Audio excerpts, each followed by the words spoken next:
This lens right here, it's the Sigma 35mm f1.2. Yeah, you heard that right, f1.2. But honestly, this lens really isn't for everyone. So who's it for? So I'll go over some of my thoughts about this lens, give you some examples with photos and videos throughout this video, and answer that golden question, who is this lens for? The first thought I had when I had this lens is I really wanted to test how it performs in a portrait photography scenario, especially being that it's f1.2. So the first thing I want to see is how does f1.2 compare to f1.4, 1.8, 2.8. Here's two photos back to back at f1.2.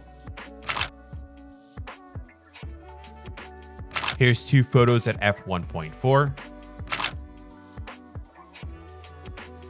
Here's two photos at f1.8. And lastly, two photos at f2.8. Now, in my eyes, at least for my personal tastes, f1.2 and f1.4 are similar enough where I don't really care for the difference too much. Really, when you start flipping between f1.2 and 1.8, or even f1.2 and 2.8, then you can start seeing a very impactful difference. Overall, I didn't really expect to like this as a portrait lens as much as I actually ended up liking it. I thought it helped me in creating some pretty unique images for myself, which includes some of the environments as well as not distort my subject too much. And of course, we had to throw in a quick low light f1.2 test because this lens is going to excel with that.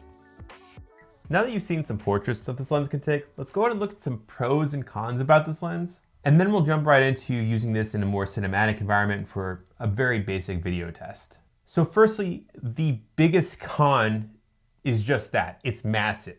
It weighs almost 1,100 grams and is by far, especially for its size, one of the heaviest lenses I've ever worked with. So if you're someone that's traveling a lot or shooting a wedding all day, this might weigh on you quite a bit. The second major con is it's an aftermarket prime lens outside of the range of aftermarket prices. What I mean by that is the Sony G Master lenses, like the 24mm f1.4 I got, is around $1,500, and this is also around $1,500. So if you couple in the price with the idea of this lens being a 35mm and an f1.2, it makes this very niche specific. A beginner out there or a wedding photographer isn't going to see much benefit from f1.2 versus like a cheaper f1.4 or even f1.8. For example, the Zeiss 55mm f1.8 is going to run you around $500 used on eBay, and that's going to be a great portrait lens for a wedding photographer or a portrait photographer out there. Now, 35mm is a very unique focal length. A lot of people use it because it doesn't distort the person too much, as well as exposes the background quite a bit. So it's that happy medium between portrait lens and landscape lens. So if you're trying to capture a landscape or a location, or especially a subject in that location, a 35mm lens might be for you. But if you're a beginner or someone getting into photography or needs a more versatile lens, I would probably recommend the Sigma 2470 f2.8 because that's gonna be a bigger bang for its buck. You can find them used around $1,000. I think they're $1,200 new. And you're gonna have a lot better experience with that lens than using something like this. Other than it being heavy and it being kind of a niche lens, that's it for cons. This lens is absolutely amazing. Let's go ahead and take a look at it more. So the main things I like about this lens is first and foremost, it's f1.2. This is going to create great separation between your subject and the background, create very, very creamy bokeh, as well as perform excellent in low light scenarios. I really enjoy the aperture ring. It's always nice to manually adjust your aperture with that ring instead of going back in your camera settings. And the other two features that I really like on this lens physically is the autofocus on and off switch.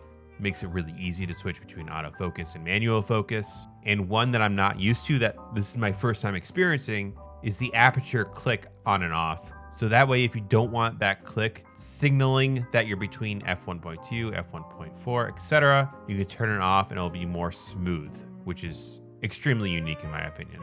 Now, in my opinion, this lens is meant for video work for one of two reasons. 35mm, great for video work. It highlights the subject, not distorting them too much, as well as it shows the viewer the environment behind them. The weight of this lens I know I labeled it as a con, but it's actually a pro in this case because it really helps you keep your hand steady if you're hand holding your camera, and you don't have to be worried about getting a big rig just to get a stable shot. Couple that on the fact of this shooting in f1.2, if you're doing any low light video work, this lens is also a beast. So a few weeks ago, I actually had the opportunity to take this lens to the Catskills and do a cinematic video about them, talking about the history and how they were formed, and that video is going to appear on my channel in a couple weeks from now, so stay tuned for that. But 90% of that video is going to be shot using this lens, and that's going to be the ultimate test, so definitely refer to that video, but here's a couple clips from it.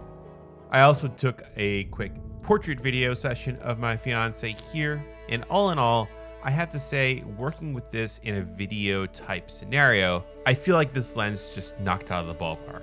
35mm is such a fun focal length to work with, and having the option of f1.2 gives you some creative freedom if you want to do a more blurry background, or if you want to shoot in a more low light scenario.